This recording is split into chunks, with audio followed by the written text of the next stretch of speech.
Hi, I'm Thanh Catachanas, and I'm hosting the JCDecaux Digital Changemakers podcast for a special summer series all about breaking barriers for growth. The Digital Changemakers podcast showcases industry research and insights to inspire senior marketers to push the boundaries on their marketing strategies and become change agents in their organisations. Last month, we had an inspiring conversation with Ian Whitaker and my fellow guest, Precious Oyalade from the Google for Startups Black Founders Fund, talking about how Google and JCDecaux help support brand growth for Black, Asian and multi-ethnic brands. For this summer series, I'm thrilled to bring you 3 such founders who have scaled their brands using the power of the public screen.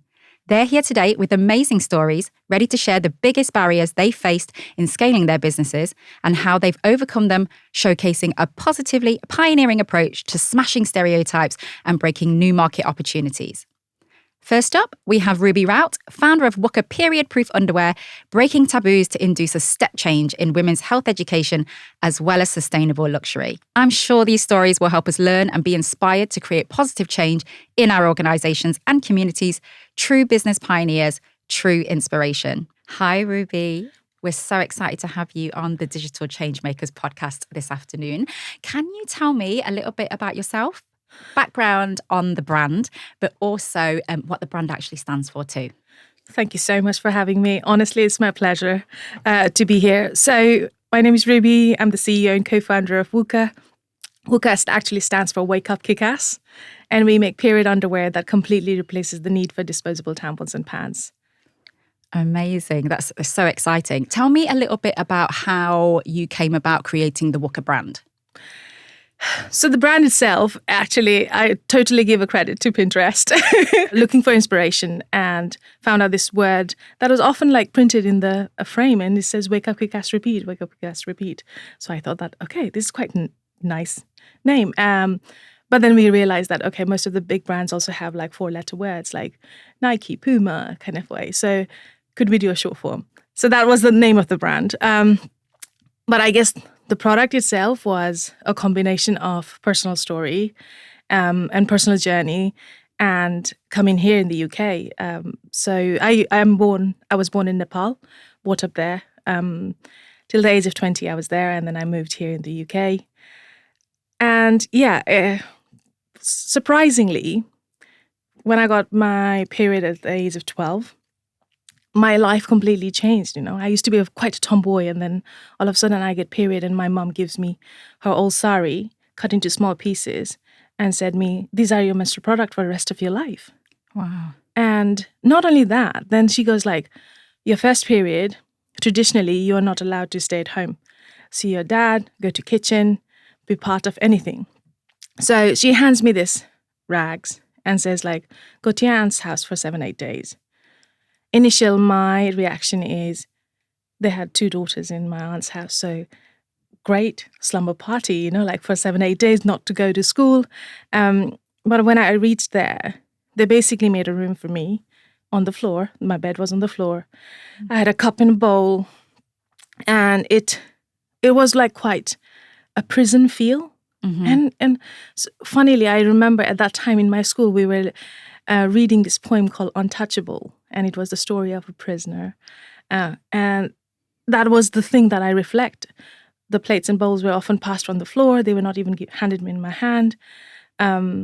So quite an emotional journey, I would say. Then it started getting worse. Like you go to school when you have your period. There's no toilet facilities to change, to keep yourself clean. When you play sports, quite a lot of the time, these products, because they are not fixed in your underwear, they fall down, causing this huge embarrassment. And it was not just my story. Pretty much then I started finding out that after 14, 15 years of age, half of the class did not come to school when they were in the period. So, quite a terrible journey. And this still happens. That sad part is like this still continues in quite a lot of different parts of the world, like not just Nepal I'm talking about. Yeah. So what was kind of that like eureka moment for you that made you think, I've been through this. I know that so many women and girls are going through this as well, still today. Yeah. What made you decide, I need to make a change? So I came to UK 2010. I went to the supermarket for the first time and found out that we have an entire aisle dedicated to period products. And you think of anything and it's there, like from like panty liners to night pad to day pad, with wings, without wings. I saw tampons for the first time, actually. And I think I was like quite late. At 23, I used my first tampons. But it was, I think, after graduating, and I did environmental science through Open University. Really opened my eyes. Second year of my university was about waste. Then I started looking waste everywhere. Went to the same supermarket aisle to find out that every product in that shelf has got maybe lifespan of a month.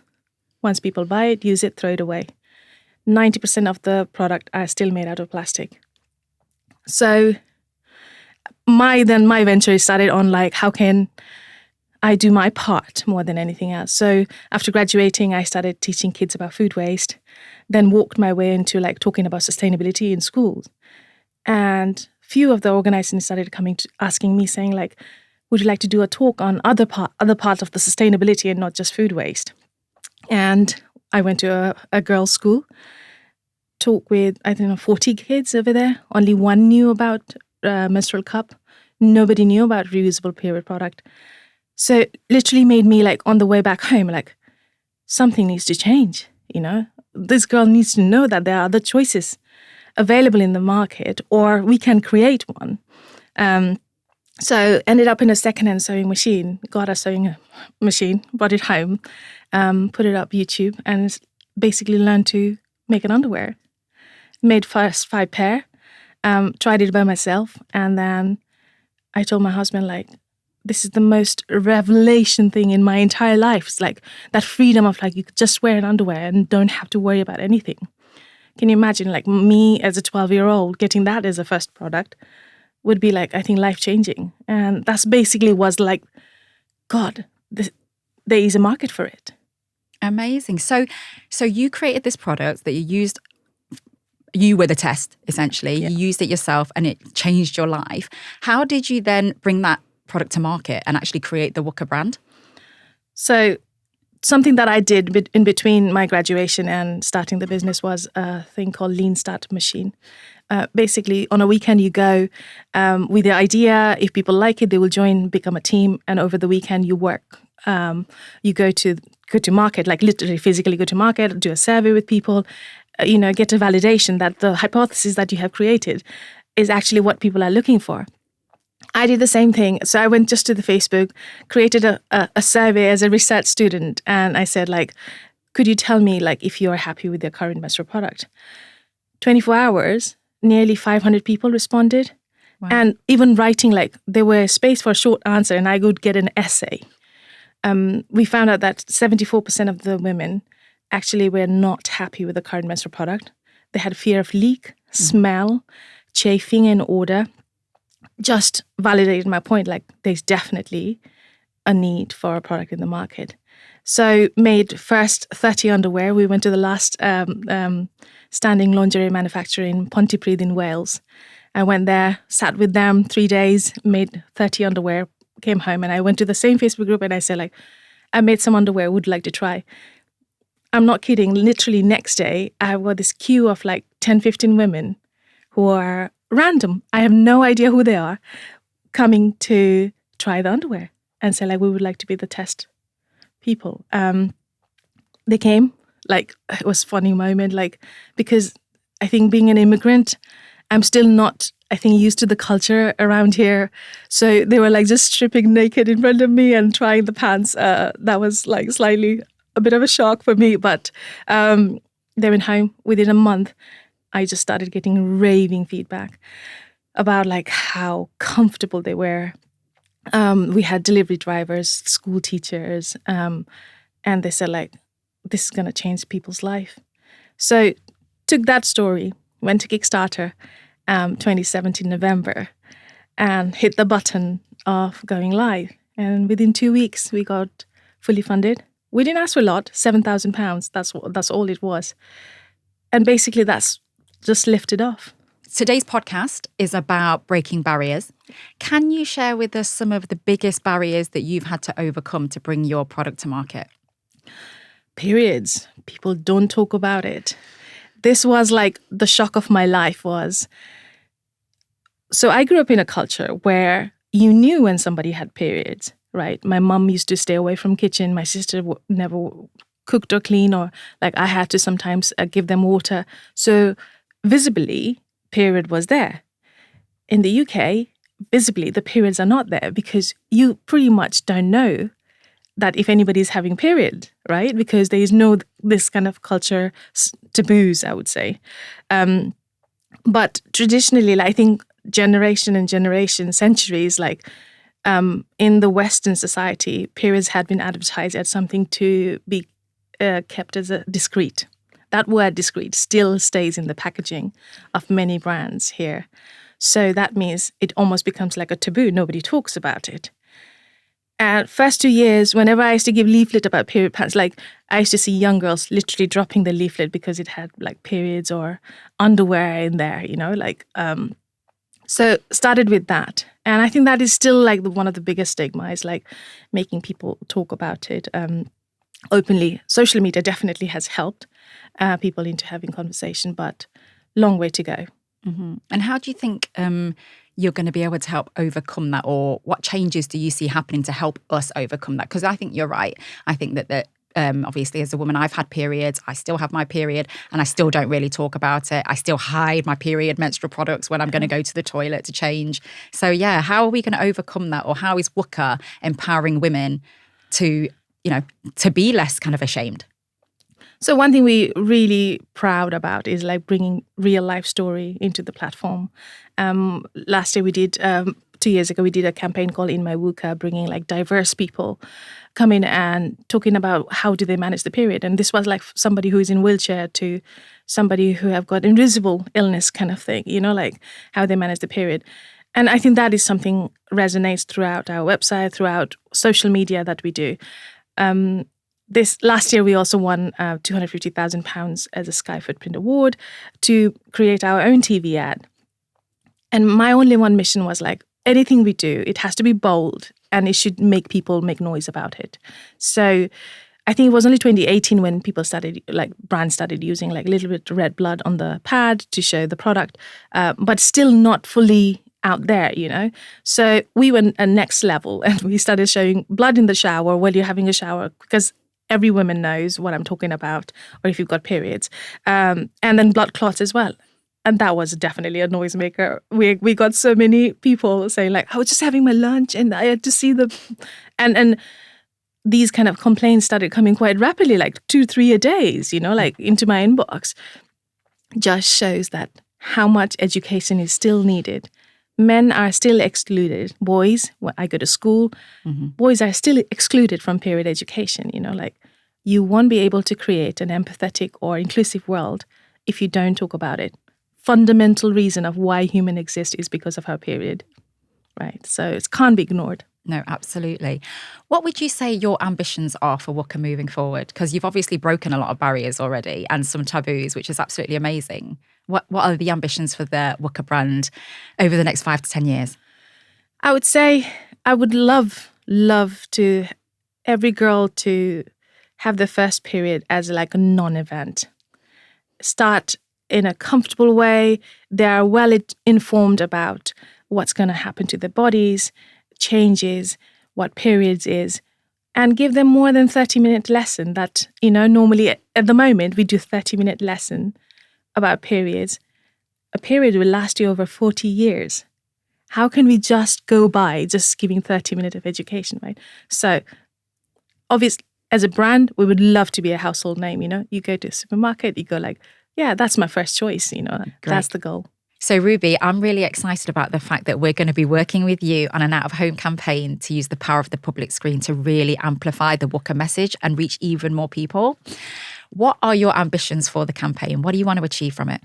Gosh, this was one of the campaign that just purely came from our heart. So I've got a brand director, Priya. She comes one morning and says like, oh, I saw this pitch in LinkedIn. I think we should go for it. Right. And I said, like, okay, so what should we do? Then I think we should tell your story, Ruby. She goes like that to me. Okay, we can talk about sari. That's how it started. And I think in London, there are over 60% ethnic minority people. So how can we bring them together? So she comes like, give me one night and then I'll think about it. And she goes like, I even dreamt about this kind of the whole campaign. And next morning we sit down and we have a story called They See Period Stories. They see if you are Asian, it's like country girl kind of thing. And the story is about basically taking my journey of like how my mum gave a sari, and sari has like a great representation in I think quite a lot of Asian culture. And the idea is like how we in a wedding we see girls and women of all ages come together, right? And they have one thing in common, that everybody's got period at some stages or life stages of a woman. So there'll be a girl who's like a young girl who might not have started her period or just started a period, to the bride who might be on a period but also might go in that journey of like fertility and everything. Then you have like auntie kind of stages where they might be going through their perimenopause and menopause, and to like grandma who might still have that little urge incontinence and things. So how can we tell the story of WUKA is for all life stages? And this was like, okay, we gotta put this out, and see what happens. And regardless of that, I think the idea was so great that we were like, we should definitely do it. Maybe it might be a celebration to actually come together and embrace what period is and how it has shaped our lives as a woman. So put the pitch together, and then we send it over to JCDecaux, and she emails me and said like, actually she did call me and she said me, do you want to hear good news or bad news kind of way? And then I said like, okay, let's go the bad news through. And then she goes like, we did not win because we did not meet the criteria. However, the good news is they loved our idea that we are going to make it on the big billboards. I was like, oh my gosh, like. So I think that kind of story, again, as I said, like bringing people in the middle of the story is what we do quite well. So in August, September, we'll be at Westfield and Westfield in Stratford and Westfield in White City and Lewisham, telling our period stories. Amazing. And what do you hope the Out of Home campaign will do to help you scale and grow? Oh, visibility. I think, as I said, awareness is definitely one of the things that is lacking. Making people speak about it. There's still taboos in Asian communities about period. Like even here in the UK, I know thousands of women who don't go to temple because they're on the period, or who miss out on ceremonial like weddings because they're on the period. So it's a topic of conversation. Let's bring it out. Mm-hmm. Quite a lot of the times when you start talking about things, then you see the hidden story of like how women are struggling. Perhaps they might need a help and have to go and visit the doctor and GP, mm-hmm. and have things checked out. In the UK, I think on average, it takes 6-7 years to get diagnosed with endometriosis. So if we start that conversation, we hope that people will have that early diagnosis and then go to GP and consult, and get second opinion if they don't feel it right. And that's something that we always suggest, like, It's your body, you listen to it. If it doesn't feel right, you go and tell people that it's not right, Mm-hmm. So yeah, a lot of hope. And I think a lot of brand exposure for people to understand who we are, why we started the business, and mm-hmm. where we come from, what are our roots, I think. And if I want to go and purchase a WUKA product today, where should I go? You can buy it online, WUKA.co.uk. That's WUKA.co.uk. We are also available in Ocado, Morrisons, Superdrug, in a few retailers, and quite a few of independent stockists as well. Somebody who we absolutely adore, because most of the independent stockists that we have got are eco stores, refill pantries, those kind of shop, who have already that audience of like change makers, who are already in that mindset of changing things and changing habits. So absolutely love them as well. I just want to finish by asking you, what is the one thing that you've learned or the one thing that you would do differently that you would share with our listeners in case they want to make a positive change within their organizations? Habit change. Honestly, move with the change, I would say. Something that we all are scared of is like changing habits, right? But change is always good. And this is something that I have struggled as well along following this journey. Is like you have to learn to adapt and change quickly, and changing habit for better. Like whether you use, I don't know, reusable deodorant or like reusable period product or a water bottle instead of like a plastic bottle. I mean, we are in a crisis, you know. Right now it's 25, 30 degrees and it's getting hotter and hotter every day. So I think climate change is real. People need to act now. And I think small steps and changing habits, I think that is the way to go. Thank you so much for joining us today, Ruby. I've had such a lovely time speaking to you. Thanks. Good luck with the WUKA brand. Thank you so much. Thanks for having me. If there's anything you'd like to ask us or hear more about, you can visit the JCDecaux Digital Changemakers Hub online. We hope you enjoyed listening, and wherever you get your podcasts, don't forget to subscribe, like, and share.